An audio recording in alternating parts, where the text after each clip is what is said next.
Bueno, para comenzar, recapitulando lo que hemos visto, ya vimos qué son las sustancias, cómo es el etiquetado en el almacenamiento y transporte. Ahora vamos a ver qué eventos se pueden presentar debido al manejo de estas sustancias o materiales peligrosos. Como vimos anteriormente, los fenómenos químico-tecnológicos, de acuerdo a la Ley General de Protección Civil, es un agente perturbador que se genera por la acción violenta de diferentes sustancias derivado de la interacción molecular o nuclear. Comprende fenómenos destructivos tales como incendios de todo tipo, que son industriales, forestales, urbanos, explosiones, fugas tóxicas, radiaciones y derrames. Los eventos que se pueden presentar es fuga, derrame, incendio y explosión, debido a al manejo de estas sustancias, y estos eventos se pueden presentar durante el almacenamiento o bien durante el transporte de estas sustancias. Vamos a comenzar con el primer evento, que es la fuga. Una fuga es cualquier emisión de gas en un sistema. Esto quiere decir que puede ser en un tanque, en una tubería, en un equipo de proceso, en un autotanque o carro tanque. Y suelen generarse principalmente en las conducciones debido a fractura, ruptura, oxidación, una soldadura defectuosa, corrosión, sellado imperfecto o mal funcionamiento de accesorios y dispositivos utilizados en estos. Una vez que se genera una fuga, si el material que se libera es inflamable, puede presentarse un incendio o explosión. Si bien la sustancia que se libera es tóxica, entonces lo que se formará será una pluma o nube tóxica. ¿Qué daños podemos tener por la formación de estas nubes? Ya vimos anteriormente un poco. Aquí un ejemplo. ¿Sí? No es lo mismo que yo esté expuesto a cloro a que esté expuesto a metanol. ¿Sí? Aquí consideramos algunas sustancias, cuál es la peligrosidad. Esta es de acuerdo al rumbo de seguridad. Y el parámetro de IDLH, que quiere decir que es inmediatamente peligroso para la vida o la salud. Está dado en partes por millón. ¿Sí? Si yo me expongo a cloro, a 10 partes por millón, puedo empezar a presentar algunos daños en la salud. Sin embargo, si me expongo a metanol, en 600 partes por millón voy a empezar a sentir algún daño. Entonces es importante saber que en las fugas lo que va a importar va a ser a la sustancia a la que estoy expuesta, el tiempo, la concentración. Entre más cerca esté de la fuente, hay una mayor concentración. Sí, ya vimos que puede ser, aparte del mecanismo por el cual este agente va a ingresar a nuestro cuerpo, que puede ser por ingestión, inhalación o absorción cutánea. Ya vimos, ya no tiene caso verlo, que es una exposición aguda y que es una exposición crónica, que vimos en el primer tema. Sí, ahora vamos a ver un video. Ese es un accidente de un autotanque que transporta amoníaco. Vamos a poner atención. Evidem 1222 information. 1222, go ahead. Evidem 1222 checking location. This 1050 is at Hicks and Gray Road, is that correct? 1222 Effingham, 10-4, that is what the caller advised. 2210-4.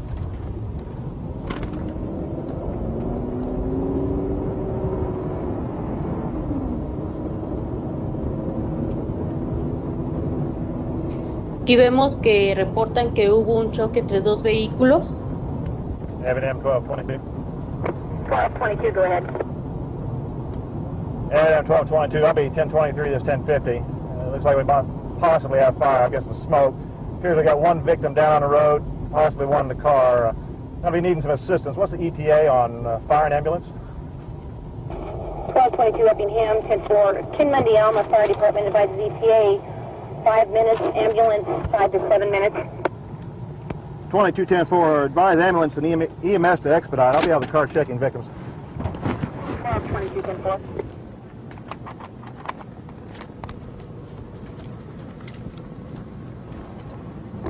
1261 Effingham, 1020. Hey, 1261. I'm at Route 51, just north of Vernon. Ready, hey, 10-4, ready. 1025 with 22 at Hickson Gray Road. Look out. To assist with 1055. All fire out.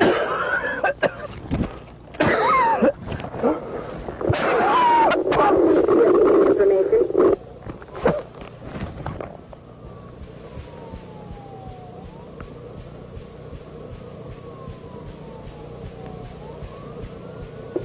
Twelve 22.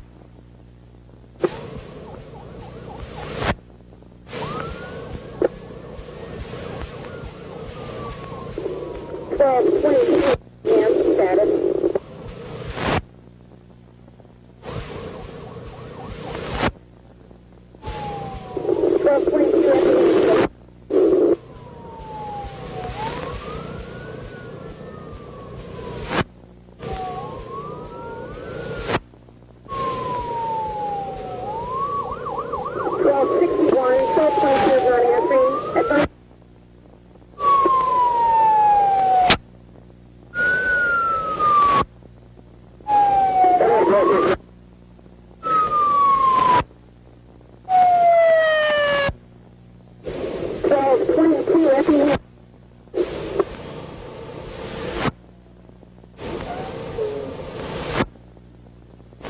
¿Qué pudimos observar aquí en el video? Sí, que es una persona que sabe que es un choque, no tiene conocimiento que es una sustancia química peligrosa, con el afán de ayudar a la persona, se expone también y finalmente también pues tiene un daño. Lo que comentábamos, cuando estemos en el punto más cercano al evento, pues vamos a tener mayor daño, ya que aquí había una concentración muy grande de amoníaco, el cual es un tóxico muy peligroso. ¿Qué nos deja este video? Pues que no podemos atender alguna emergencia si no tenemos la capacitación, si no contamos con el equipo de seguridad personal con el que debemos contar para poder atender a alguna emergencia. Si en caso de que veamos algún accidente, pues es mejor reportarlo a bomberos, a protección civil y que se encargue la gente que está capacitada y que puede atender este tipo de emergencias.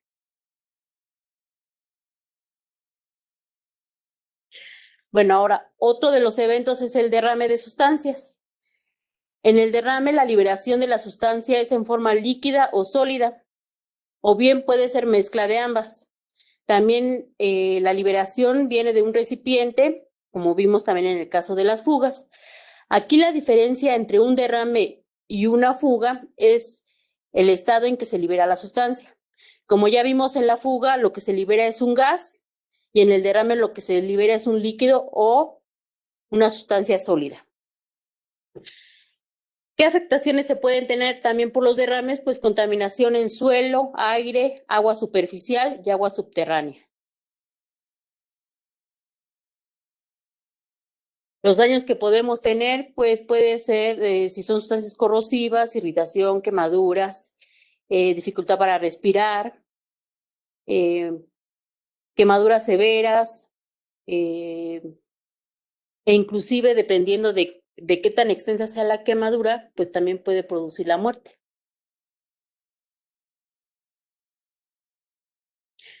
El tercer evento es un incendio, que es una reacción química, sí, que se caracteriza por la radiación térmica, la cual una vez que se lleva a cabo la reacción, vamos a ver que hay desprendimiento de luz, calor, humos y gases en grandes cantidades.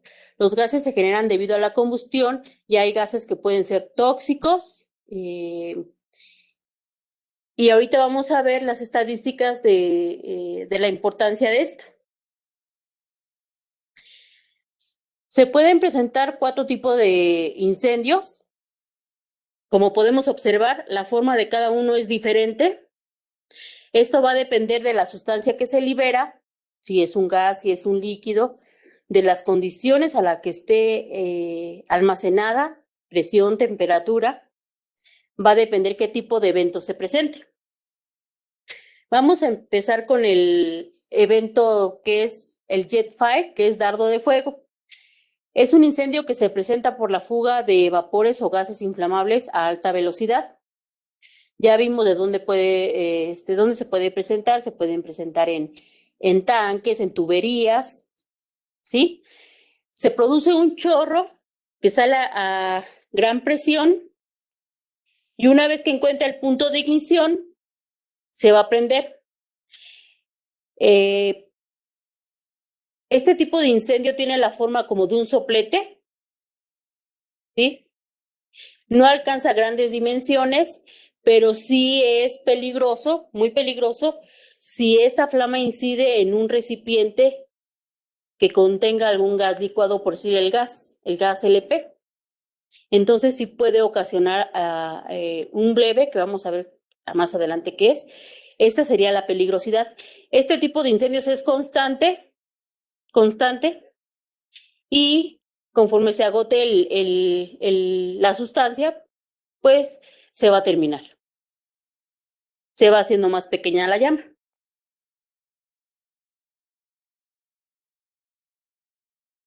El incendio de charco, pues es un derrame de un líquido inflamable que forma un charco. El charco va a depender de dónde se presente la liberación. Sí, también, como hemos visto, también se presenta en el mar, ¿no? En las plataformas.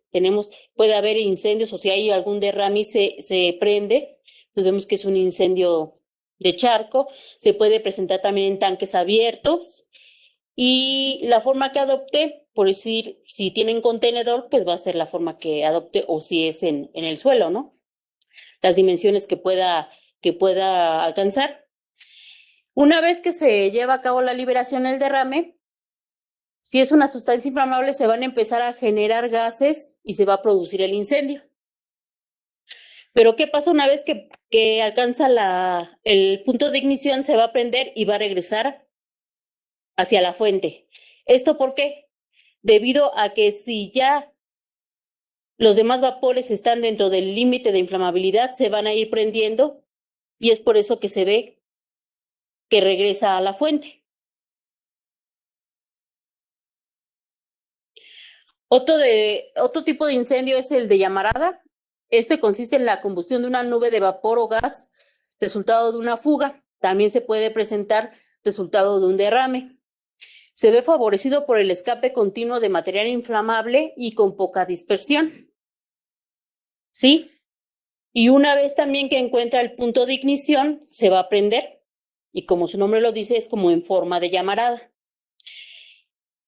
Es un incendio que dura muy poco tiempo, pero es letal para las personas que están dentro de lo que es la nube.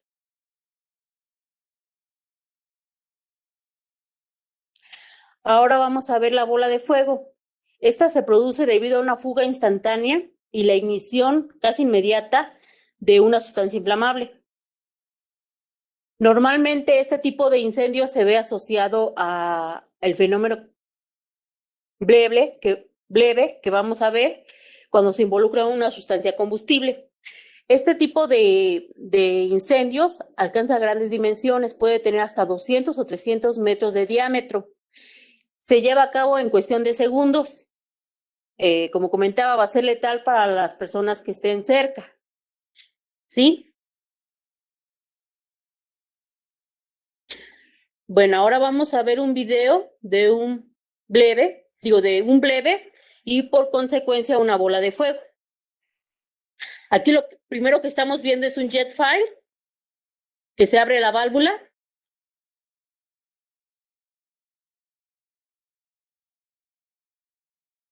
¿Sí? Se abre la válvula, empezamos a ver un jet fire, pero debido al incendio que está incidiendo en el tanque, se presenta una bleve y por consiguiente una bola de fuego. El nombre de bola de fuego es debido a la forma que tiene este incendio.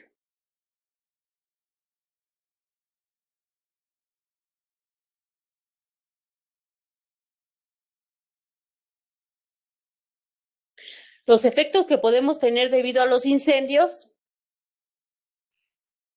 pues van a ir desde quemaduras de primero, segundo, tercer grado, y debido a la formación de gases, pues pueden ser irritantes, asfixiantes o tóxicos que pueden provocar inflamación, edema pulmonar o inclusive la muerte. Aquí hay unas estadísticas, ¿sí? De los efectos de los incendios, en donde vemos que la causa de muerte por incendios, el 40% es por inhalación de humos y gases. Lo que comentaba, debido a la combustión se generan gases y a veces es más debido a que se intoxican o son gases asfixiantes que la gente muere.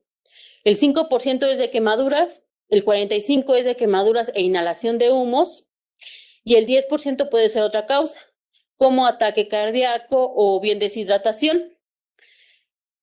A veces lo que se complica de las quemaduras es que posteriormente se infectan y es lo que ocasiona la muerte.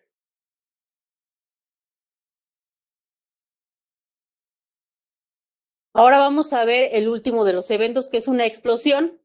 Se origina a partir de una reacción química por ignición o calentamiento de algunos materiales, provocando la expansión violenta de gases, ¿sí? Como podemos ver aquí en esta imagen. ¿Qué es lo que vamos a ver en una explosión? Se va a manifestar una aparición de efectos acústicos. Cuando hay una explosión se escucha un ruido. Térmicos, vamos a tener radiación, y mecánicos quiere decir que hay desprendimiento de proyectiles. Esta imagen es de Beirut, en donde almacenaban nitrato de amonio, ¿sí? Se dice que aproximadamente hubo una afectación de 10 kilómetros debido a tantas toneladas que tenían ahí almacenadas de este producto.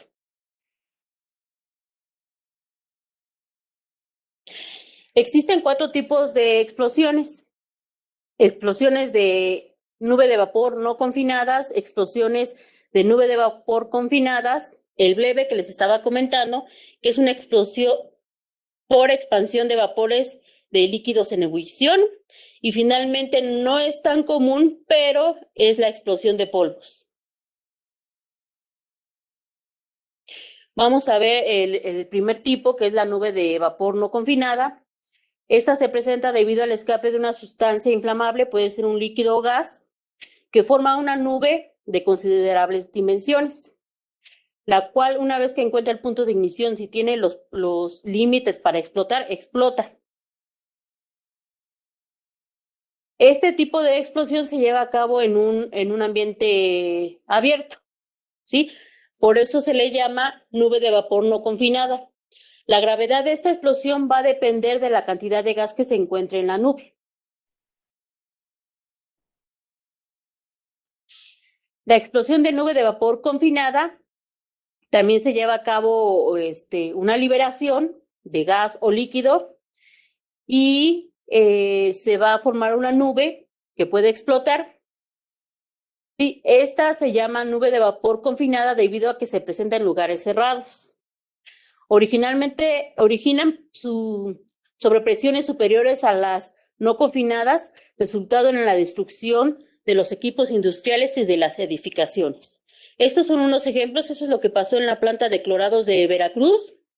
Tenemos otro que es este ejemplo, que fue en el Hospital Materno Infantil de Coajimalpa, ¿sí? Y con gas LP.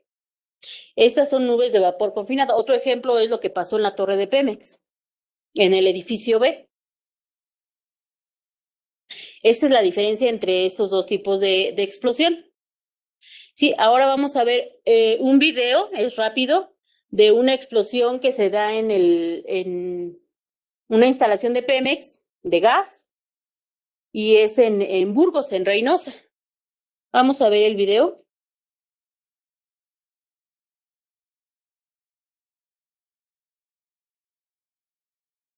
Es una explosión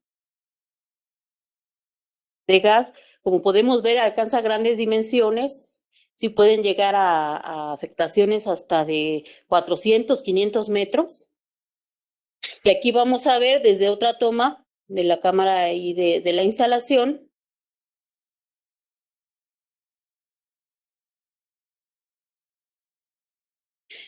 Vamos a ver también cómo salen proyectados partes del tanque.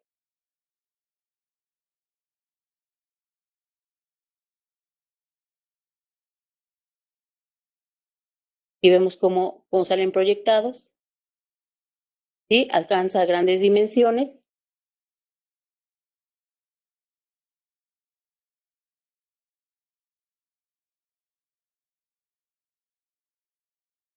Aquí hubo aproximadamente 31 personas que murieron, la mayoría fue de contratistas, y también hubo varios daños, afectaciones a la instalación, así como personas lesionadas. Aquí vemos, dejó 31 muertos y 42 heridos.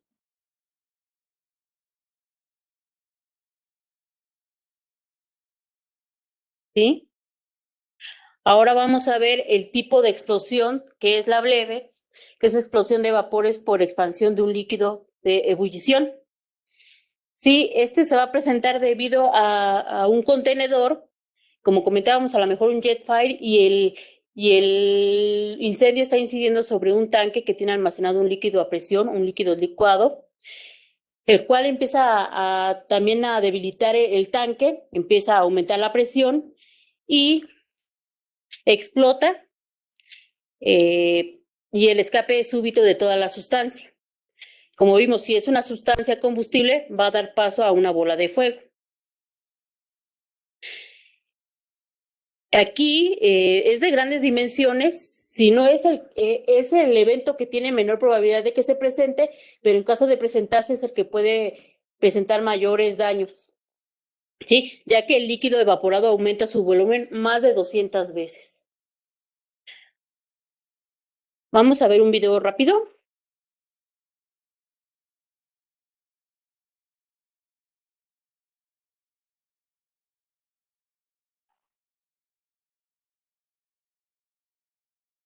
Aquí vemos que hay un incendio. Ahí está.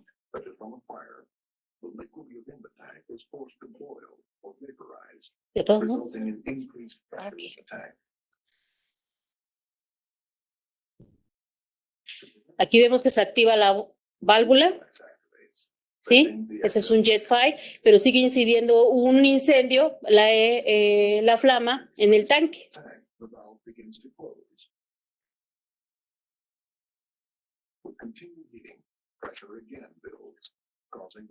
Nuevamente vuelve a abrirse la válvula.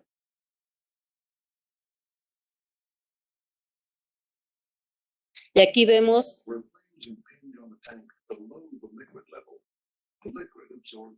que las llamas tocan el tanque, está incidiendo por abajo del nivel del líquido.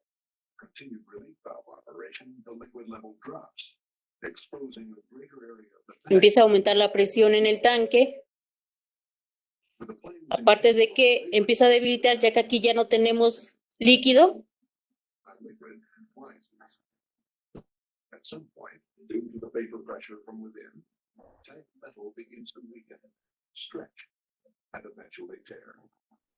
Y finalmente se presenta la explosión.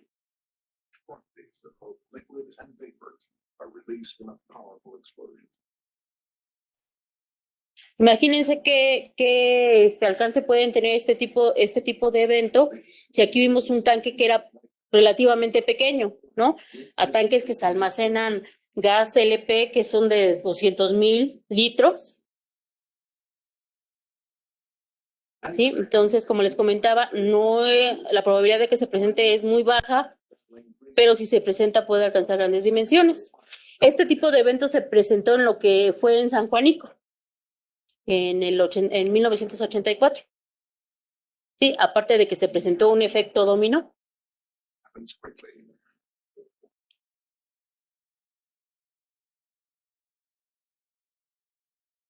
Y finalmente la explosión de polvos. Esta, como les comentaba, no es tan común.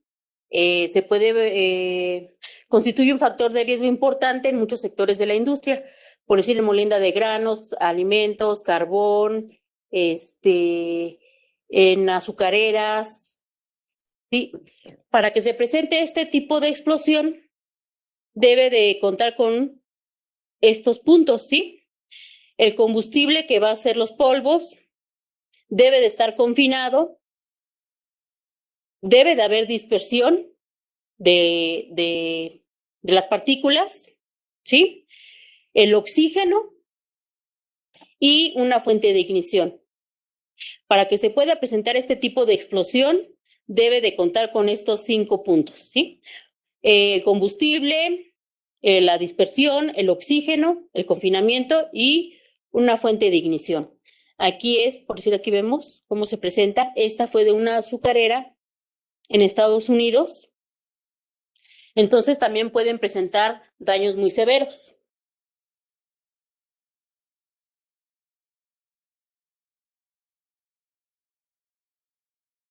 Ya vimos cuáles son los efectos, pues a la salud puede haber ruptura de tímpanos o hemorragia pulmonar.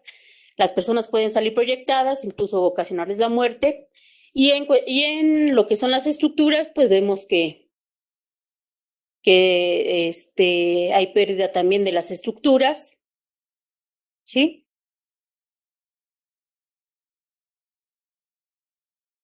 ¿Por qué se presentan este tipo de accidentes? Principalmente son por fallas operativas, fallas mecánicas en los equipos, desviaciones en las condiciones normales de proceso, que puede ser temperatura, presión, flujo, falta de capacitación que va a llevar por consecuencia errores humanos. También puede haber causas premeditadas como el sabotaje o terrorismo por fenómenos naturales, y también puede ser debido a la falta de mantenimiento. Por lo regular hay veces que cuando ya se realiza el mantenimiento ya es porque tiene que ser de forma correctiva y no preventiva. Ahora vamos a ver algo sobre la simulación de los escenarios. Sí, ya vimos qué eventos se pueden presentar, por decir, depende de la liberación de la sustancia, si es un líquido, si es un gas, cuáles son los eventos que se pueden presentar. Si yo quiero realizar alguna simulación de un escenario, debo de contar con cierta información, ¿sí? Aquí se consideran 5 aspectos. Primero, tenemos que saber la ubicación geográfica de por decir, si quiero hacer alguna simulación de un tanque, tengo la ubicación geográfica, la sustancia química que se va a liberar, por decir, puede ser cloro o puede ser gas, ¿sí? Y las condiciones atmosféricas del lugar donde está ubicado este tanque, principalmente temperatura, velocidad del viento, humedad relativa. Sí, también tenemos que tener la fuente de emisión, de dónde proviene la fuga o el derrame, cuáles las dimensiones del tanque, la longitud, el diámetro, qué cantidad está almacenada, cuál es el tamaño del orificio, a qué altura está el orificio. Eso también va a depender el estado en que se pueda fugar alguna sustancia.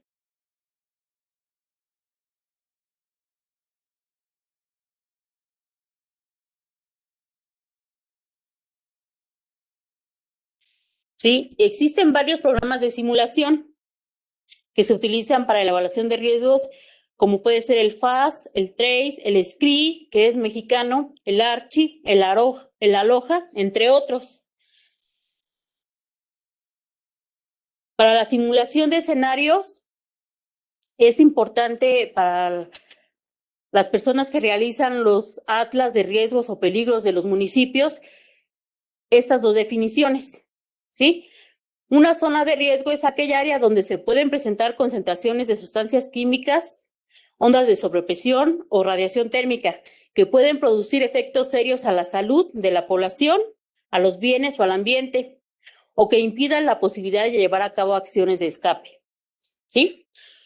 Y la zona de amortiguamiento, que es el área en el cual se presentan concentraciones de sustancias químicas, ondas de sobrepresión o radiación que no producen efectos serios en la población, bienes o el medio ambiente, y no van a impedir el que la persona lleve a cabo el escape, ¿sí?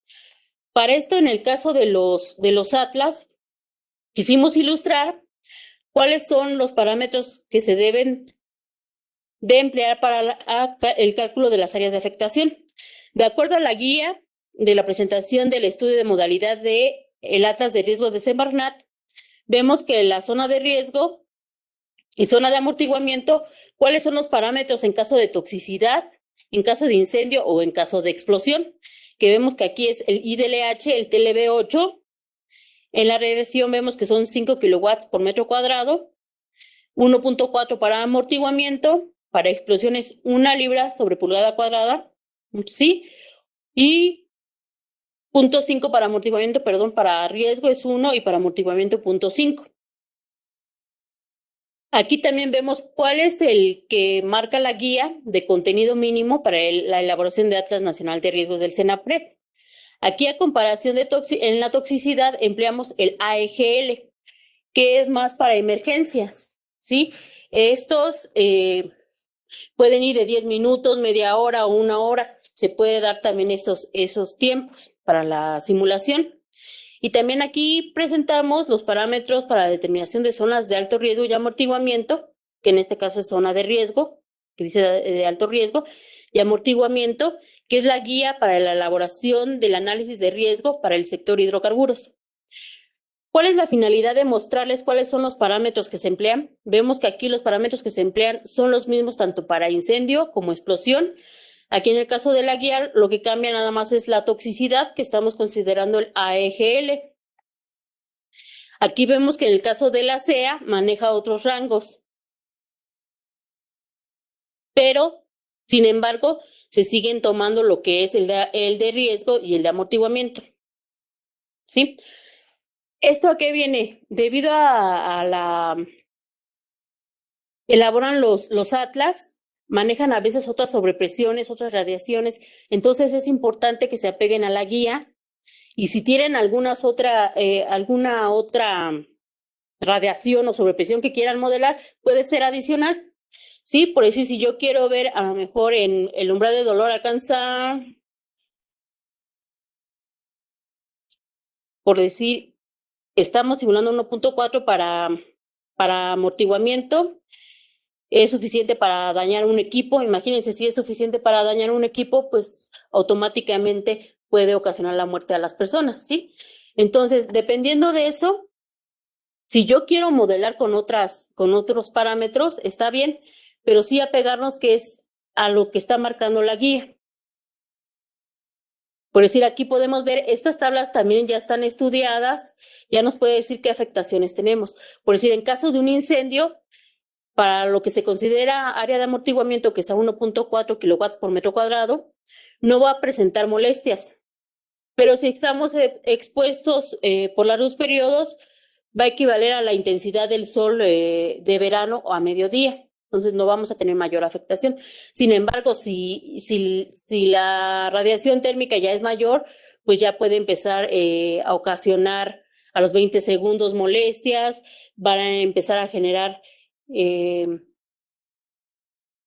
quemaduras de primero o segundo grado, ¿sí? Y en el caso de sobrepresión es lo mismo. Para los atlas municipales debemos emplear 0.5 para amortiguamiento y 1 para zona de riesgo. 0.5 va a haber destrucción de ventanas con daño a los marcos, bastidores, daños menores en techos de casas y daños estructurales menores. Y para lo que consideramos nosotros como zona de riesgo, va a haber demolición parcial de casas que quedan inhabitables, daños estructurales menores, comparables a los daños ocasionados por una tormenta, fallas de estructuras o paredes de madera, rompimiento de ventanas, ¿sí? El techo de tanques, esto es con respecto a lo que es la industria de almacenamiento, van a sufrir colapso. Entonces, si a mí me interesa ver algún otro parámetro, pues ya lo voy a emplear, por decir a lo mejor, aquí ya me dice que va a haber el umbral de letalidad es del 1% de mi población. Entonces, si quiero ver si puedo tener muertes si se presenta ese determinado evento, entonces puedo simular otras que yo sienta que van a ayudar para el Atlas. Aquí les puse un ejemplo. Dice, en un pequeño parque industrial en Iztapalapa se ubica un tanque horizontal con diámetro de 0.76 metros y longitud de 3.032 metros, el cual contiene 907 kilogramos de cloro líquido. Un guardia de seguridad descubre que el tanque tiene una fuga de gas cloro de 1.27 centímetros ubicado en la parte de arriba del tanque. En el lugar donde se presenta el evento, la temperatura ambiente es de 25 grados centígrados, con viento del suroeste de 3 metros sobre segundo. Esta lectura se lleva a cabo a 10 metros de la torre meteorológica fija. El cielo está parcialmente nublado. La humedad es alrededor del 60%. No hay inversión de bajo nivel. Hay varios edificios en el parque industrial y un gran campo de césped se encuentra al noroeste del parque industrial. ¿Qué vamos a determinar aquí? Es un ejemplo de una simulación, determinar el radio de afectación o el radio de amortiguamiento y el radio de amortiguamiento. Aquí vemos la simulación. Nosotros la llevamos a cabo con el modelo Aloha, con el programa Aloha. Aquí lo que decía, ¿no? ¿Qué necesitamos? La localización. Los datos de la sustancia. Aquí nada más lo que vamos a hacer es seleccionar qué sustancia. Cloro. Las condiciones atmosféricas, ya vimos 3 metros sobre segundo, la medición se lleva a cabo a 10 metros, la temperatura ambiente, la humedad relativa. En automático el programa va a calcular cuál es la estabilidad, ¿sí? Que aquí es C. Posteriormente nos va a pedir los datos.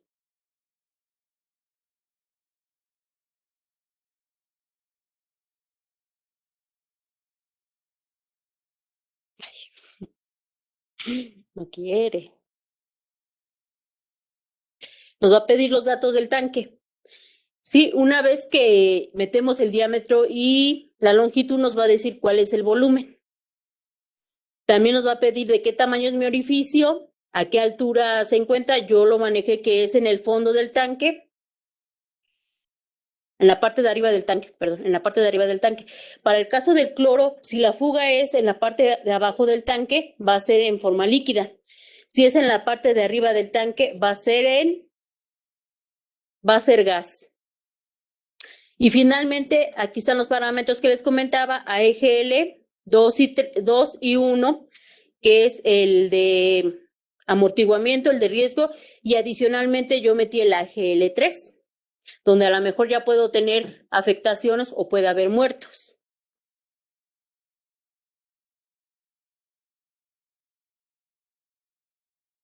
Y aquí vemos también otro ejemplo, aquí es de gas. Lo que podemos ver es que cuando es una fuga, se va a presentar una pluma que va a ser direccional. Esto va a depender de la dirección del viento. ¿Qué tanto se disperse? Va a depender de la velocidad del viento. A comparación de una explosión o un incendio que vemos que es en forma radial. Para la entrega, bueno, para realizar el atlas municipal, los mapas se recomienda que se entreguen así, ¿sí? Como vemos esta imagen, en donde vamos a indicar la zona de riesgo a 5 kilowatts, qué distancia estoy obteniendo, la zona de amortiguamiento, también qué distancia estoy obteniendo, el evento, ¿sí? Y las distancias que pertenecen a cada una de las zonas. ¿Qué es lo que pasa cuando entregan los atlas? Que no viene qué tipo de evento es, no viene si se consideraron algunas sobrepresiones o cómo fue que determinaron que esos eran los radios de amortiguamiento o de riesgo, ¿sí? Entonces es importante que al realizar los mapas presentemos esta información. Aquí hay otro ejemplo, ¿sí? También hay que decir cuál es la zona de amortiguamiento, a la sobrepresión o radiación, o si es tóxica, cuáles son las partes por millón que se están considerando, el AEGL, qué tipo de evento estamos haciendo y cuál es la distancia para cada una de las zonas. Sí, aquí vemos otro evento. Y finalmente, ¿cuál es la importancia de las simulaciones? Es importante también que al emplear algún modelo de simulación, nos va a permitir desarrollar escenarios probables de accidentes, los cuales pueden emplearse durante la preparación, prevención y en la planeación de la respuesta. Para la simulación de escenarios de accidentes es necesario establecer de manera precisa el escenario, es decir, las condiciones en las que se presentará el accidente propuesto, lo que les comentaba. Si nosotros no tenemos claro cuáles son los datos, no tiene caso que hagamos la simulación porque lo que nos va a dar no va a ser real, no nos va a servir. Sí, y para emplear algún modelo, algún programa de simulación, también hay que tener en cuenta cuáles son las limitaciones de este programa, ¿sí? Para ver cuáles son las que, o también ver si se pueden simular todos los escenarios. El Atlas Municipal de Riesgos o Peligros, no hay que verlo como hay, bueno, vamos a cumplir, ¿sí? La idea es que se desarrollen escenarios y que nos puedan servir. Vamos a identificar qué sustancias, qué alcance puede tener si se presenta un accidente y en un momento dado por dónde puedo evacuar o qué lugares puedo tener como albergues. Entonces, con esto concluimos. Por mi parte es todo. Gracias.